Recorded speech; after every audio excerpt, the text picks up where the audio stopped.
Di dalam surah yang lain, di dalam surah An-Nur ayat 51, Allah Subhanahu wa taala juga berfirman, "Innama kana qaulal mu'minina idza du'u ila Allahi wa rasulih liyahkuma bainahum ay yaqulu sami'na wa ata'na." Hanya ucapan orang-orang mukmin yang apabila mereka diajak kepada Allah dan Rasulnya untuk memutuskan suatu perkara, maka mereka berkata, "Sami'na wa ata'na." Kami dengar dan kami taat. Begitulah umat Islam ketika ingin memutuskan suatu perkara, yang menjadi dalilnya itu, yang menjadi pemutusnya itu adalah Al-Quran dan Sunnah, bukan pendapat kiai, bukan pendapat Habib, bukan pendapat Imam Fulan, bukan tradisi di satu kampung, bukan. Sekarang banyak orang ketika ingin memutuskan suatu perkara, yang menjadi rujukannya itu, yang menjadi dalilnya itu bukan Quran dan Sunnah, tetapi apakah ada pendapat ulama yang membolehkan? Dicari-cari ya, misalnya saja masalah.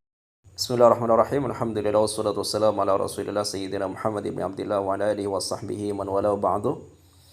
Video ini secara khusus saya tujukan kepada seorang Wahabi yang bersangkutan yang ada dalam video, dan secara umum kepada para pengikut faham Wahabiyah, yang semoga Allah Subhanahu wa taala membukakan hati-hati mereka dan Allah Subhanahu wa taala isi dengan hidayahnya dan irsyad serta inayah dari Allah Subhanahu wa taala, sehingga mereka terarahkan ke jalan yang lurus dan jalan yang benar, jalan yang betul-betul ditapaki oleh Ahlussunnah wal Jamaah dan as-salafun as-solihun, sehingga mereka itu tidak mudah untuk menghukumi seorang dan menyalahkan seseorang.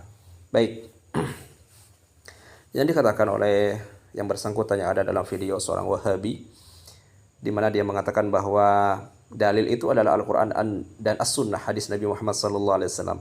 Wahai Bapak dan wahai kelompok-kelompok yang sepaham dengan Anda, ketahuilah bahwa umat Islam itu semuanya sudah tahu.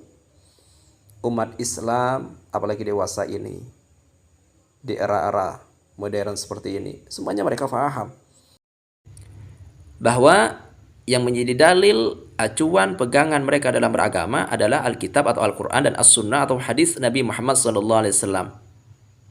Ini adalah sesuatu yang sudah diketahui oleh seluruh umat Islam. Dimanapun mereka berada, mereka faham akan hal ini. Anda nggak perlu ngasih tahu, mereka sudah tahu. Anda nggak perlu bilang, mereka sudah faham bahwa sekali lagi dalil mereka dalam beragama adalah Al-Quran dan hadis Nabi Muhammad SAW.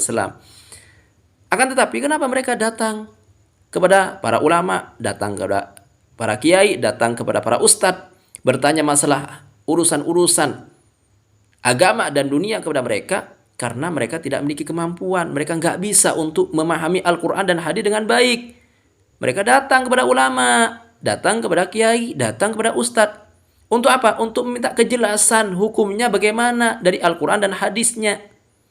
Jadi mereka datang kepada ulama, datang kepada kiai, datang kepada ustadz itu bukan menjadikan mereka dalil, tapi menjadikan mereka hanya sebatas jembatan atau wasilah untuk bisa memahami Al-Quran dengan baik, untuk bisa memahami Al-Quran dan hadis dengan baik. Ini yang perlu Anda ketahui dan perlu Anda fahami. Ketika masyarakat datang kepada kiai, datang kepada ustadz, bukan menjadikan mereka dalil. Dalil itu adalah tetap Al-Quran dan hadis Nabi Muhammad SAW. Ini nggak usah dipertanyakan. Hal ini seperti matahari di siang hari. Semuanya sudah tahu. Mereka datang kepada ulama hanya sebatas untuk meminta kejelasan hukumnya dari Al-Quran dan hadis bagaimana. Karena mereka lah orang-orang yang memahami Al-Quran dan hadis dengan baik. Bukankah Anda tidak mengetahui bahwa Al-Quran itu bahasa Arab, hadis adalah bahasa Arab, sedangkan masyarakat kita, orang-orang Indonesia, bahasanya bukan bahasa Arab. Bahasa mereka adalah bahasa Indonesia. Bahasa Jawa, bahasa Madura, bahasa Sunda, bahasa Mandar, bahasa Bugis, bermacam-macam bahasa yang mereka nggak ngerti bahasa Arab itu. Apakah iya mereka bisa memahami Al-Quran dengan baik tanpa ulama? Tanpa bertanya pada kiai, tanpa bertanya pada ustadz-ustadz yang tentunya ustadz-ustadz dan kiai yang bisa dipercaya, yang memiliki kapasitas mereka itu bisa memahami Al-Quran dan hadis dengan baik. Jadi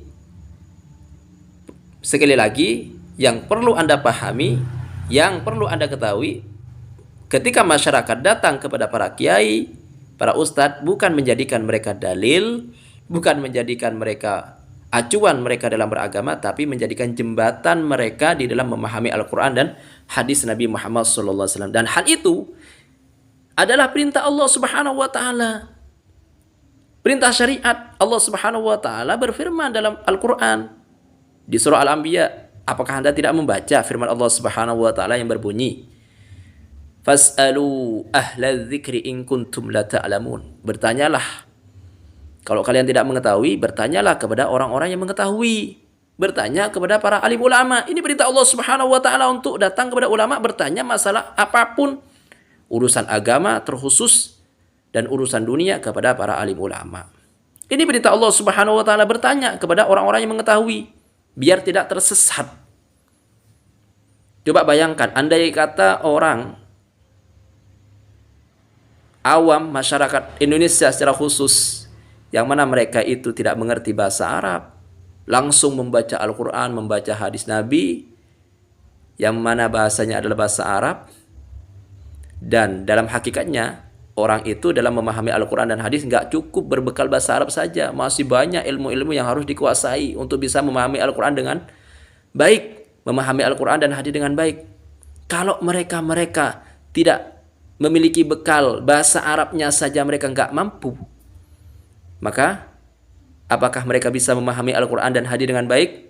Sungguh kesesatan yang akan terjadi.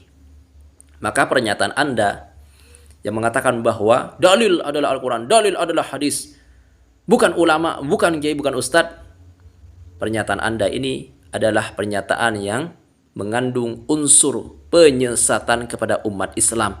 Dan hal itu bertentangan dengan firman Allah Subhanahu wa Ta'ala yang menyuruh kita untuk bertanya. Kalau kita tidak tahu, bertanya kepada orang-orang yang mengetahui, yang tiada lain adalah para alim ulama. Bahkan Allah Subhanahu wa Ta'ala dalam ayat yang lain di surah An-Nisa, Allah Subhanahu wa Ta'ala menyuruh kita untuk tunduk patuh, mentaati para ulama. Allah Subhanahu wa Ta'ala berfirman, Ya ayyuhalladzina amanu atiiullaha wa atiiur rasula wa ulil amri minkum. Wahai orang-orang yang beriman, taatilah Allah, taatilah Rasulmu, Rasulullah Muhammad SAW, dan mentaati ulil amri. Siapa yang dimaksud dengan ulil amri di sini? Menurut salah satu dua pendapat yang paling sahih, yang dimaksud ulil amri adalah para alim ulama. Jadi jelas, orang, masyarakat awam datang kepada para alim ulama, datang kepada kiai, datang kepada para ustadz, itu karena atas perintah syariat, perintah dari Allah Subhanahu wa Ta'ala. Dan juga hal ini adalah arahan dari Nabi Muhammad SAW. Kalau kita tidak mengetahui, bertanya. Kalau kita bodoh, bertanya. Nabi mengarahkan hal itu dalam sebuah hadisnya. Ada sebuah peristiwa di zaman Nabi Muhammad SAW. Ada seorang sahabat Nabi, seorang laki-laki, terkena luka di wajahnya. Dan kebetulan si laki-laki ini junub, ihtilam, mimpi basah. Dan orang junub diwajibkan untuk mandi besar. Maka karena dia ada luka di wajahnya, dia bertanya dulu kepada teman-temannya, apakah dia boleh untuk bertayamum sebagai ganti dari mandi besar. Maka teman-temannya mengatakan, oh tidak boleh, tetap wajib mandi besar, gak ada rusuh, gak boleh bertayamum. Maka karena mendapatkan saran dari teman-temannya seperti itu, akhirnya si laki-laki itu akhirnya mandi. Dan hal itu menjadikan dirinya wafat, meninggal dunia. Maka akhirnya berita ini tersampaikan kepada Nabi Muhammad SAW. Dan akhirnya Nabi marah, sampai mendoakan yang tidak baik-baik. Baik, kemudian Nabi dalam sabdanya, dalam hadisnya itu dikatakan, Nabi mengatakan apa? Ala sa'alu idlam ya'lamu. Kenapa mereka itu kalau tidak tahu, tidak bertanya terlebih dahulu? Kok tidak bertanya kepada saya? Kok langsung berikan fatwa? Fatwanya salah. Kalau tidak mengetahui, kenapa mereka tidak bertanya? Fa innama shifa'ul ayyi as-su'al, kata Nabi. Fa innama shifa'ul ayyi as-su'al. Karena sesungguhnya obat penawar kebodohan adalah bertanya. Jadi masyarakat, orang-orang Indonesia, masyarakat awam datang kepada kiai, ustadz bertanya kepada mereka, itu atas dasar perintah dari Allah dan perintah dari Nabi Muhammad SAW, itu sesuai dengan syariat, sesuai dengan Al-Quran dan hadis Nabi Muhammad SAW. Maka siapa di sini yang lebih bersyariat dan siapa yang lebih bernafsu? Wahabi atau orang-orang yang sering dikatain sebagai ahlul bidah? Jadi jelas bahwa apa yang dikatakan oleh Salafi Wahabi yang ada dalam video itu adalah pernyataan yang bisa menyesatkan. Bukan bisa, tapi menyesatkan. Karena akan menjadikan orang-orang, masyarakat awam jauh dari ulama, jauh dari tokoh-tokoh agama, yang mana hal itu bertentangan dengan Al-Quran, bertentangan dengan hadis Nabi Muhammad SAW. Demikian, hadza minni wa lafu minkum, wallahu a'lam bishawab.